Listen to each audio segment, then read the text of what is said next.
spoke with Pam Danziger of Unity Marketing after the Rapaport International Diamond Conference this week, and she says the luxury consumer has pulled back some, not roared back, as some retail analysts have been stating. But that point doesn't mean jewelers and diamond brands should write off hopes for a strong Christmas season. Instead, Pam says, work harder and smarter and be more creative to gain your share of that fourth quarter spending. The confidence among luxury consumers took a steep nosedive, the deepest nosedive that it did between second and third quarter this year than it did before the recession. Luxury consumers who are looking at their stock market portfolios or watching their investments, looking at the overall economic picture, are extremely concerned about where they stand, about where the economy overall stands. And the easiest thing for these affluent luxury consumers to do is to close their wallets and sit, because they don't need any of this. They don't need any jewelry by any stretch of the imagination. So I think jewelers really need to, don't listen to the noise, be realistic. The consumer is concerned, and so you're going to have to up your game. You're going to have to keep pushing. You're going to have to keep marketing. You're going to have to keep using all the tools in your portfolio to entice customers to come into the store. And then once they're in the store, I mean, you have to take that advantage of that tremendous opportunity of selling to them. We do 4 surveys a year with luxury consumers. We survey 1,200 plus affluent, that means they're at the top 20% of US households, luxury, that they bought luxury during the quarter, consumers. And we ask them about the purchases that they've made, how much they're spending. So we have a tremendous database, a library of information about purchases over time. And every quarter, at the end, once I publish our report and do the analysis, I offer a webcast that looks at what are the major things that you need to know about, what's happening in your market. Now, we survey on 22 different products and services. Jewelry and watches is one of them.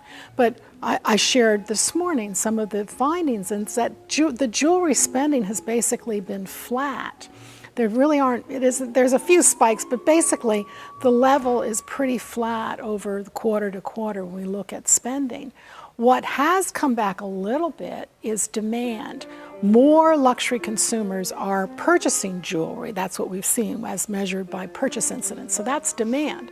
So demand is going up a little bit, but spending is going flat. So what does that tell you? What is the net of that is more people are spending less money. So that has implications for how you merchandise your store. You may want to put up front and center some less costly pieces or some things that are very attractively priced. You may want to offer, I think, getting people to buy a necklace and then matching earrings for half price. I mean, I think there are lots of ways that you can give the customer more for less in terms of the presentation. So those are some of the kind of things that you want to think about this year as to entice the customer, because they're looking for ultimate value. They're looking for a good price, and it's an extremely competitive marketplace.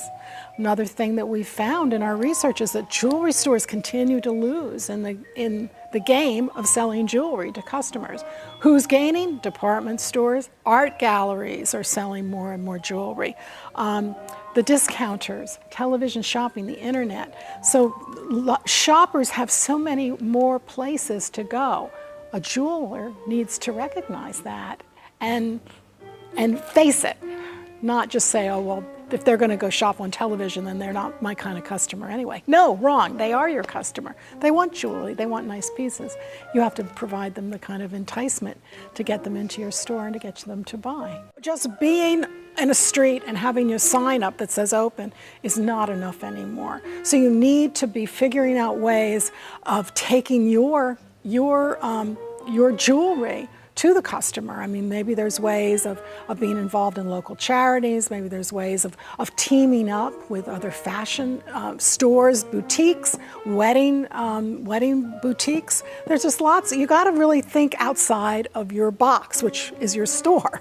Think beyond that. Using social media. I stress having a buzzworthy, a message that is buzzworthy. Is there something that you are doing that's really exciting? Is there something that you're doing that's really different, that sets you apart from all the other jewelers in your area? So you might want to post, engagement photos. I mean, I don't know. You just got to think outside of your store box into new and creative ways of reaching out, touching the customers, and inviting them to come into your store. We heard this morning about Tiffany's serving champagne in the engagement room. Great idea. Have an open house for all the couples that are, engaged or thinking about being engaged. Just lots of opportunity, and you're only limited by your creativity, really. Be sure to check all the videos from the International Diamond Conference at diamonds.net/IDC. Here is a look at just how precious metals prices performed in the past 7 days. For all the latest industry news, be sure to check diamonds.net and follow us on Twitter and Facebook.